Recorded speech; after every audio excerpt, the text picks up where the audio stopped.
ইসলামী আন্দোলনের মধ্যে ছিল। রাসূলুল্লাহ সাল্লাল্লাহু আলাইহি ওয়াসাল্লাম এই দ্বীন কায়েমের জন্য তিনি কষ্ট করেছেন, তিনি মুজাহিদা করেছেন।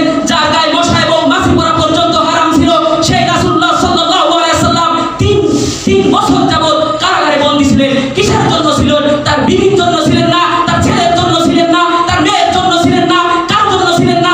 শুধু একটা কারণ ছিল, সেই কারণটা ছিল ইসলামী আন্দোলন এবং এই কোরআনের আয়াতের অর্থগুলো বাস্তবায়ন করার জন্য। এছাড়া আর কোনো কিছুই না। ঠিক কিনা? ঠিক তেমনি ভাবে এই ইসলামী আন্দোলনের আরেকটাই আছে। রাসূলুল্লাহ সাল্লাল্লাহু আলাইহি ওয়াসাল্লামের জামানায় এমন কোন সাহাবী ছিলেন না যে ইসলামী আন্দোলনের সাথে জড়িত ছিল না। সামান্য একটা সাহাবীর কথা আমি বলি, তিনজন সাহাবীর কথা বলি। যখন আলী রাদিয়াল্লাহু তাআলা আনহুর বয়স যখন 10 বছর ছিলেন, তখন থেকেই তিনি ইসলামী আন্দোলনের সাথে যুক্ত ছিলেন। আর আজকে আমাদের বয়স কিন্তু কারো 10 বছর নয়, কেউ 40 বছর, কেউ 50 বছর, কেউ 25 বছর। ঠিক কিনা বেটি? তাহলে আমাদের এই ইসলামী আন্দোলনের সাথে জড়িত থাকা আবশ্যক কিনা বলে? আবশ্যক। আমাদের এখানে সবার চক্ষু আছে, আছে কি আছে না? আছে। রাসূলুল্লাহ সাল্লাল্লাহু আলাইহি ওয়াসাল্লামের এক সাহাবী ছিলেন, তার চক্ষু ছিলেন না। চক্ষু থাকার না থাকার পরেও তিনি সেই জিহাদ ফি সাবিলিল্লাহ পথে তিনি দৌড়িয়ে দৌড়িয়ে অগ্রসর হয়েছিলেন, শুধু একটা কারণে, আল্লাহর দ্বীন বাস্তবায়নের জন্য। আজকে আমাদের বাস্তবায়ন করার দরকার আছে কি আছে না? আছে। তারপরে আবার বলি আরেকটা উদাহরণ সাহাবী থেকে। দ্বিতীয় নম্বর সাহাবী আব্দুল্লাহ বিন ওমর হুযায়ফা রাদিয়াল্লাহু তাআলা আনহু।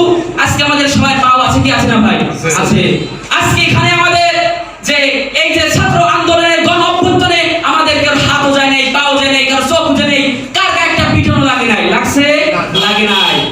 তবুও আমরা একটা স্বাধীন দেশ পেয়েছি, তাদের জন্য আমরা সব সময় কি স্মরণ করব, দোয়া করব। ঠিক কিনা?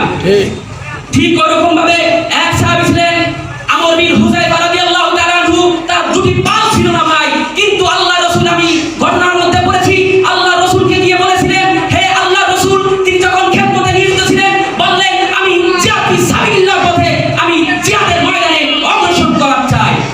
রাসূলুল্লাহ সাল্লাল্লাহু আলাইহি ওয়াসাল্লাম বলেছিলেন যে হে আমার প্রিয় সাহাবী, তোমার তো পাও নেই, তুমি কিভাবে জিহাদ ফি সাবিলিল্লাহ পথে তুমি দৌড়াবা? তখন বললেন আল্লাহ রাসূল, আপনি একবার আমাকে ওয়াদা দিয়ে, একবার আপনি আমাকে কি সুপারিশ করে দেন, আমি যাওয়ারও করে দেন, যে আমি যদি যাইতে পারি সে একটা কার্যক্রম আপনি চালু করে দেন। রাসূলুল্লাহ সাল্লাল্লাহু আলাইহি ওয়াসাল্লাম এই কার্যক্রম চালু করার পরে তিনি সেই জিহাদ ফি সাবিলিল্লাহ পথে তিনি অংশগ্রহণ করেছিল। জিহাদে অংশগ্রহণ করার পরেও তার পাও ছিল না, তবুও তিনি শত শত বেদিনকে তিনি একেবারে কি ছুরির আঘাতে ক্ষত বিক্ষত করে দিয়েছিলেন। কি ছিল? ছিল তার মনে বল। কি ছিল ভাই? মনে বল ছিল, সাহস ছিল। আজকে আমাদের সকলের সেই সাহস বজায় রাখতে হবে। কি হবে? সকলের সাহস বজায় রাখতে হবে। একজন লোক বলেছিল আমরা পালাই না।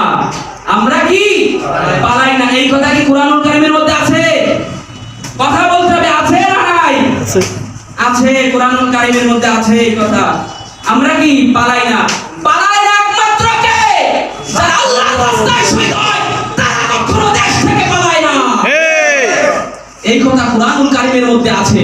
কত নম্বর সূরা, কত নম্বর আয়াত? আমি রিসার্চ করে দেখেছি যে কি সূরাতুল বাকারার 3 নম্বর সূরার 154 নম্বর সূরার মধ্যে আল্লাহ বলেছেন সমস্ত জাতি পালিয়ে যায়, কিন্তু যারা আল্লাহর রাস্তায় শহীদ হয় তারা কখনো পালায় না। সেই কথা বলেছেন। দেখেন, এটা হলো সংসদে বসে ইত্যাদি ইত্যাদি গপ্প দেওয়ার জায়গা না, এখানে কোরআন হাদিসের জায়গা। যা আল্লাহ বলতেছেন ওয়ালা তাকুলু লিমা ইয়াকুলা ফিস সাবিলিল্লাহি আমওয়াত বাল আহইয়া ওয়ালাকিন লা ইয়াশউরুন। তোমরা বলিও না, ওয়ালা তাকুলু, তোমরা বলিও না লিমা ইয়াকুলা ফিস সাবিলিল্লাহি আমওয়াত, যারা আল্লাহর রাস্তায় মরে, যারা আল্লাহর রাস্তায় শহীদ হয়েছে তারা কি মরে নাই, তোমরা এই কথা বলিও না। কি বলতেছে? সুতরাং তারা জীবিত আছে কিন্তু তোমরা দেখতে পাচ্ছ না। সেই জন্য ভাই, দুনিয়ার সবাই পালিয়ে যায়, আমরা দেখতে পাই, কিন্তু আল্লাহ প্রদত্ত যে মানুষগুলো আছে তারা কখনো পালায় না। কিরকম পালায় না? এবার আসুন যে পালায় না কিরকম ভাবে। আল্লাহ আমাদের একটা দল ছিল, যে দলের মধ্যে কি ছিল? কখনো তারা কখনো পালিয়ে নাই,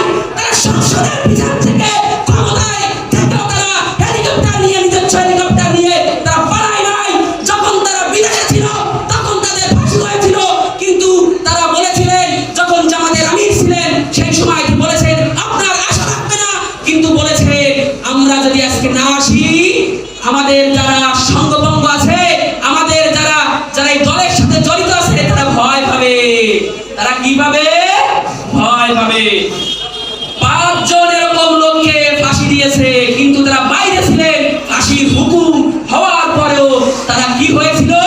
বলেছিল যে কি আমরা আসতেছি দেশে। এইটাই তো মানুষের, মুমিনদের পরিচয়। তারা ভয় দেখিয়ে কখনো পালায় না। সেই 5 জন মানুষের নাম কি? 1 নম্বর আব্দুল কাদের মোল্লা। 2013 সালে তাকে ফাঁসি কার্যকর করা হয়েছিল। তিনি কত বড় একজন মানুষ ছিলেন, মুমিন বান্দা ছিলেন, এবং তার পরিচয় আপনাদের সম্মুখে আমার তুলে দিলে আমি নিজেই ছোট হয়ে যাব। তারপরে দিয়েছিলেন মোহাম্মদ কামরুজ্জামান। 2015 সালে তাকে ফাঁসি কার্যকর করা হয়েছিল। তারপরে ফাঁসি কার্যকর করা হয়েছিল আলী আহসান মোহাম্মদ মুজাহিদ। 2015 সালে তাকে ফাঁসি কার্যকর করা হয়েছিল। 4 নম্বর মতিউর রহমান নিজামী। 2016 সালে তাকে ফাঁসি কার্যকর করা হয়েছিল। মীর কাসেম আলী, যার কথা বলতে গেলে আমার চোখে পানি চলে আসে, তাকে ফাঁসি কার্যকর করার কথা বলছিল।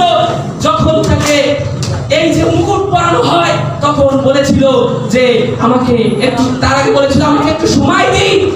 যে ফাঁসি দিবে তাকে জল্লাদকে বলেছিল আমাকে একটু সময় দিন। জল্লাদ পরে বলেছিল যে হুজুর, দুনিয়ার সব কিছু যত ফাঁসি আমি দিয়েছি না কেন, কোন ব্যক্তি এই কথা বলে নাই যে আমাকে একটু ইবাদত করার জন্য সময় দিন। বলেছিল কে? এই জামাতে যারা বিক্ষোভী ওলামাগণ ছিল, তারা বলেছিল আমাকে একটু সময় দিন, আমাকে একটু সময় দিন, এই কথা বলেছিলেন। তারপরে যখন তিনাকে ফাঁসি এই যে হাত গড়া নিয়ে তাকে নিয়ে যাওয়া হয়, তখন বলেছিলেন, ইতিহাস দেখেন, তিনি বলেছিলেন যে কি আমাকে আপনার নেওয়া লাগবে না, আমাকে আপনার নেওয়া লাগবে না।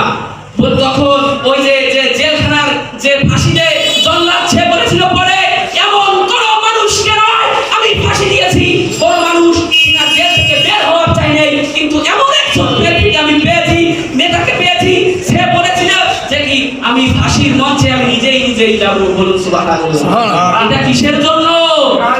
এটা কোরআনের জন্য বলতেছি। সে কথা তো আছে। ডালির বাড়ি কোথায়? মজা কোথায়? দলে। সেই দলেই তো এবার ধর্ম। একটু দাঁড়ান। এই কথা বলার কারণে বলেছিলেন, এই কথা সাহস